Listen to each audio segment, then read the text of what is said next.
All right, guys. So today I want to talk about the US Constitution. And this is one of my favorite topics because I think the more you think about it, the more you begin realizing how much of this amazing document is, all right? I think a lot of the times we just don't realize how important or how difficult it was to achieve the Constitution that we all know and love today. And that's what I want to spend some time today talking to you about, right? So let's get started.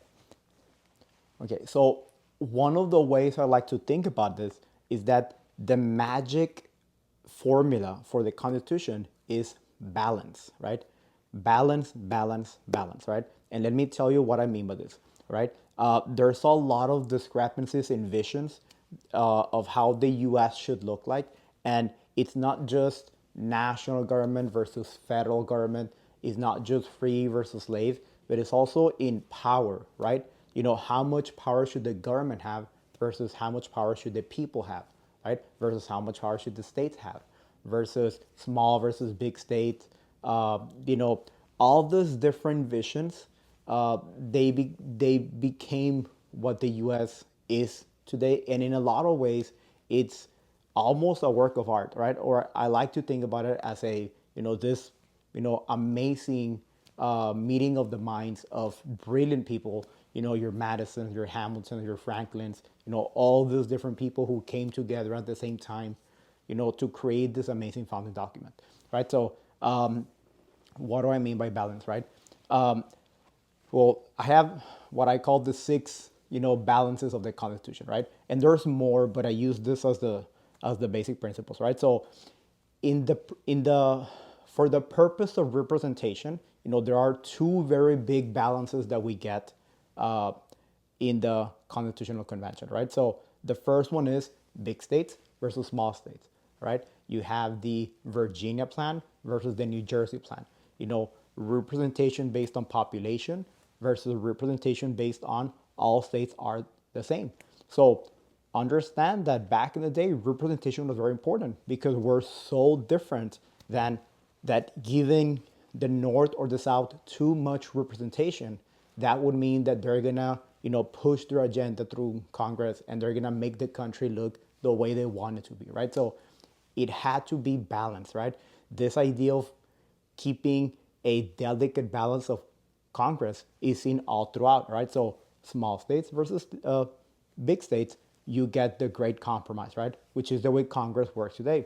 House of Representatives being the Virginia plan, and then Senate becoming the New Jersey plan, all right? So that's the first one. The other one on the issue of representation is the Three-Fifths Compromise, right? This is on the issue of free states versus slave states, right? So the compromise comes from, how do you keep balancing Congress when one side of your country has slavery, but they don't get representation because they don't vote, all right? So how do you maintain this balance, right? So the idea is free versus slave states. And in this area, we get the Three-Fifths Compromise, right? So remember that the southern states want to give slaves full representation because the more representation they give the slaves, the more representation the southern states get in Congress and they can push their agenda. Whereas the northern states, the abolitionists, abolitionists like John Adams and Ben Franklin want to give zero representation to the slaves because they don't vote, right? They're not being properly represented. So they also want to give zero representation because if you don't give the southern states enough representation for the slaves, that means the northern states will get more power in Congress to pass their agenda, right? So we settle for the Three-Fifths Compromise, right? So that is the other balance in the Constitution. Okay, so in the idea of the balance of power, we also have, the three branches of government, right? This is more from the ideas of the Enlightenment from Montesquieu. And the idea is you don't give a lot of power to a person or group of people. What do? You split it in three, right? You get your executive branch, you get your judicial branch, you get your legislative branch. Right, so these three branches together form all the power of the federal government, and that's how you have this idea of separation of powers, but also checks and balances. right? So this is the other way we keep balance for the Constitution, right? The national government doesn't get all the power, and even when the power they get, it's split between three different branches, right? So the other balance of power in government comes from states versus federal government, and this is called federalism, right? So is the idea that the national government keeps some of the power, but they also give the state governments a lot of autonomy to make their own decisions, right? It is very significant because, as you can understand, sometimes the issues of one state are not going to be the issues of the other. So sometimes having legislation as a one size fits all for all the states is not going to work, right? So in present times, for example, I live in Texas. The issues of Texas, such as immigration, for example, do not apply to other states. So it's important to have states' rights, federalism, so Texas can make its own decisions as opposed to just have a one size fits all laws for everyone, right? Okay, so the other balance that we see in the Constitution is the religious versus secular, right? So because the Constitution is a political document, a lot of people assume that it's just a document based on political philosophy, which it is. It's based on a lot of the Enlightenment movement. It's based a lot on other experiences like the Greeks and the Romans and all different things. But it's also a very religious document, right? What do I mean by this? Well, we need to think that most of the founding fathers were Protestants, and they were using the Bible as guidance. Okay, Ben Franklin made it clear that he wanted or he believed that this document should have a moral guidance through it, and this moral guidance, I don't want to say could only be found in the Bible, but he said that it would be one of the best ways to get the moral guidance in the Bible, something like the Ten Commandments, right?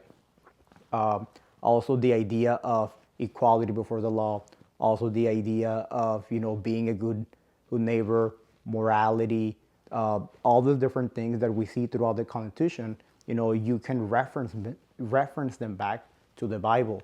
All right, we see examples of George Washington asking divine providence to guide the minds of the people there, so they can get it to a best conclusion. James Madison talking about it. Most of these people were Protestants, right? So at the end of the day, the document could not have been very religious, but they also didn't want it to be too secular, right? So if you pay attention throughout the Constitution, you can see a lot of these things, sprinkled with throughout this idea of these religious principles that are found in the Bible, right? So this is the other balance we see with the Constitution. All right, so all of these five principles that I've talked about, all these balances that we find in the Constitution, still none of them cover the rights of the people, right? So this is what the Bill of Rights is all about, right? So I always think this about a very paradoxical thing that we do with the Bill of Rights, right? Because although we give the consent to the government to make laws on our behalf, we also, at the same time, want to make laws to protect ourselves against the government, right?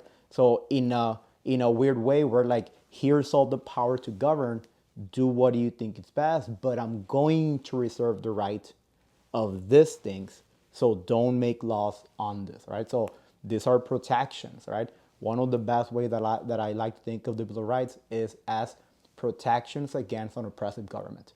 We need to protect ourselves because at the end of the day, how do we know the government will not become tyrannical, right? And that's why I consider it to be kind of like this paradoxical giving of the power of the government, right? At the same time, we reserve some of these rights to protect ourselves against it. Okay. All right. So these are the six balances, the six important balances that we see in the Constitution. And let me know which one do you think is the most significant one, which is the one that you see the most in your everyday life.